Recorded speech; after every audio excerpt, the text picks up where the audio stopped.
Welcome back to the Tambolini Group's weekly review of what's happening in higher education with the COVID-19 pandemic.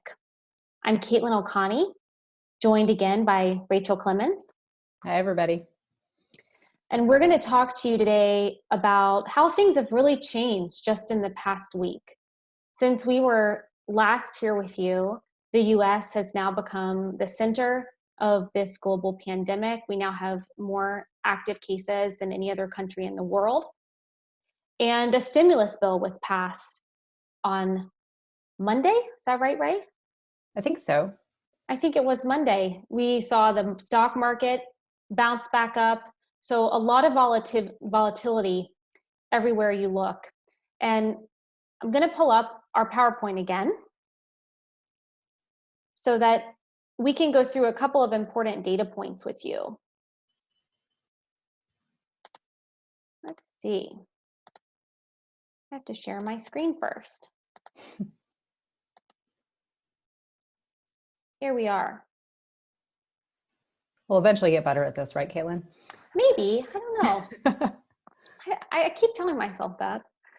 So today we want to talk about what's going on with finances.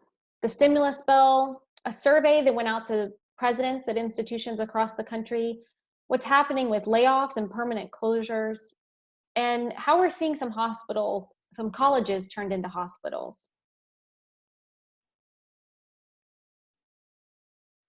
So let's start with the stimulus bill. So this, as we said, passed earlier this week. It was over $1 trillion or $2 trillion. I forget actually how much it was in total. But of that, about 14 billion was carved out for higher education. And the general feeling from the higher education community is it's a really nice down payment, but maybe not enough to meet the full need. The nice thing that it did was carve out some specific funds for HBCUs and other particularly hard hit institutions. So that's really promising. And then of the about 12.5 billion or so for other colleges and universities, half of those funds are reserved for emergency student aid, and the other half allow institutions some flexibility in how they apply them. So they can be used for a wide variety of things to support their efforts. That could be the cost to transition to distance learning. It could be, other operating needs. So it's a good start, I think folks feel. I think the one thing that was sort of disappointing this week and in the bill is that it didn't provide some of the needs that EDUCAUSE and other organizations asked for specifically around technology costs. I don't know that there's a recognition yet about the extreme costs that are associated with moving an entire university online in a very short period of time. Mm-hmm. And so, we were looking for that, I think, in the technology side, and it didn't happen, but it's a good start. So speaking of, why don't we think this might be enough money? What are we hearing from institutions? Inside Higher Ed published this president's survey, and there's a lot of really good information in this article. The link is at the bottom of this slide. I encourage you to look at it if you haven't had a chance to see it yet. But we pulled out this one graph on financial concerns in particular that we could talk through with you today. So the question that was asked was, how would you rate your level of concern with the following potential long-term issues at your institution in regard to COVID-19? And here they've added the percentage that said they're very concerned or somewhat concerned. And the number one issue is overall financial stability. So this is a big deal that we're seeing all of these presidents, about, I believe, 169 institutions participated, saying that they're very concerned about their overall financial stability, and largely being driven by what's going to happen with enrollment. Yeah, so we see enrollment, we see giving rates in there as well at 56%. Tuition reimbursement is in there, right? So a lot of these are flavors of the same thing. They're about financial stability. The article also talks about, and it's a great article, it came out this morning, the 27th, in Inside Higher Ed, so definitely check it out.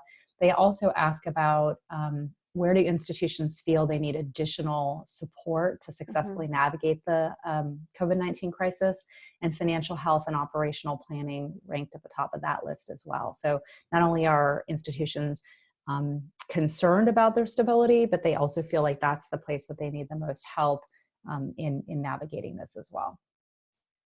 And Ray, there's a data point in here that really surprised me. I'm not sure if it surprised you, but 48% of the respondents said that they're concerned about a perceived decrease in the value of higher education. You know, I think this is something to watch. It's interesting as we shift online. I think there's going to be questions about, you know, keeping in mind, we had this conversation a couple of weeks ago. This isn't really true online learning. This is sort of, you know, contingency or continuity learning. So it's not an optimal environment, but I think you might see parents, you might see students say, you know, why am I paying X amount of tuition for this type of experience? You know, why am I paying in-state versus out-of-state fees? Because I'm, you know, everybody's sort of on this level playing field. There already was a narrative around the decreased value of higher education. And this is, you know, my guess is it's a response to that. The narrative already existed, and this probably isn't going to help it in any way. Yeah, definitely something to watch. For sure. One of the things that we're looking at now at the Tamblini Group is actually starting to survey students to see how they're perceiving these changes. I've heard some interesting anecdotal data points recently about students. So we knew that this shift and particularly the pandemic was going to be a stressor for students who might have other financial needs. So they, you know, they maybe don't have an on-campus job anymore, or are now balancing being a parent, you know, a stay-at-home parent as well as a student. Some of those things, you know. But I've also heard from more shall we say, privileged students, that there are at least some who are saying, you know, this experience isn't that great for me. I might just stop and maybe come back in the fall, you know, when I can go back to my in-person learning environment that I really cherished and valued. So, you know, I think on both ends, both for students who have hardships that might cause them to stop out, and for students who maybe have fewer hardships but just don't find this environment that great, we might see some enrollment declines as a result of that as well. Well, as we look at these financial hardships that are hitting the institutions now, we're hearing more about layoffs, and then today about closures. Yeah, this is, you know, so we haven't heard a lot yet about layoffs. I know institutions for the most part have really been trying to do everything they can to prevent layoffs, to continue to pay staff. Many are trying to continue to pay student workers to the degree that that's possible, because they recognize this is in fact their income as well, their jobs. But we have seen a couple now who've made news that have announced either layoffs or a decrease in pay.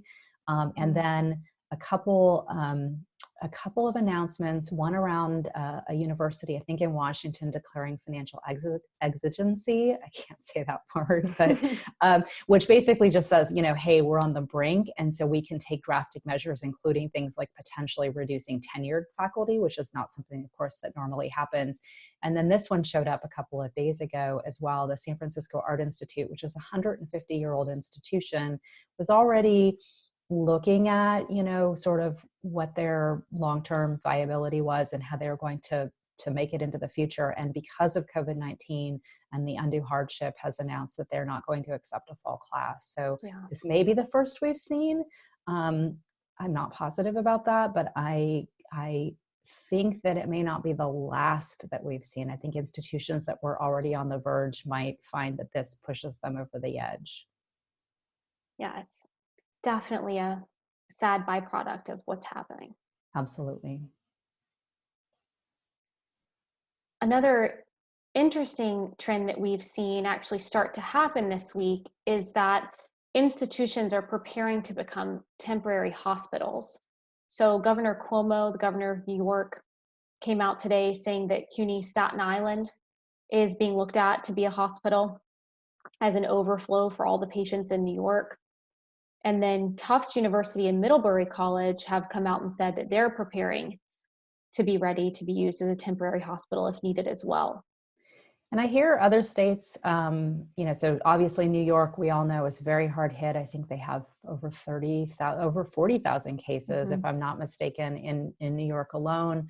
But we are also hearing other states and other parts of the country, at least asking their universities to think about the possibility or prepare for the possibility. As universities have sent students home, they now have primarily empty residence halls, so it kind of makes sense. If you figure, if you feel like your hospitals are going to be overwhelmed, it's a place you could put people. But yeah, it sounds like this is something that is definitely on the radar in a lot of places beyond just the few here who are already actively planning for it. So this is one of the items we're going to continue to track and see how this develops, because as institutions get turned into hospitals, that's obviously going to really preclude their ability to open back up this semester. Yeah, I think most institutions, I know a couple have, sort of are still on the, we'll reassess at, mid-April type time frame. But I think many have already made the shift to say, we're going to teach out the semester online. A good chunk of institutions are already back online. I think there are a few that come back next week. Again, everybody has a slightly different spring break time period, but and the good news is that for the most part, things seem to be working okay. We had temporary slowdowns, and I know we've experienced that ourselves in some of our meetings. The internet is a little slower at times. Sometimes voices are garbled, but what I hear from institutions, we see on listservs and we hear anecdotally, is that generally speaking, it's working. Like again, it's not beautiful, it's not perfect, but it's working, and I think that's good news. I agree. Well, that brings us to the end of our presentation for you today. Ray and I will be back next week with new updates. You'll hear from us in a weekly update at least. We may have a midweek update if a lot changes in the meantime, but really everyone stay safe and healthy. We really wish you all the best. If you have any news you'd like to share with us directly, please don't hesitate to reach out to Ray or myself. You can email us at the Tambellini Group. We'd love to hear from you. Thank you all. Have a good weekend. Thank you. Stay home. That's right. Everybody stay home. Take care.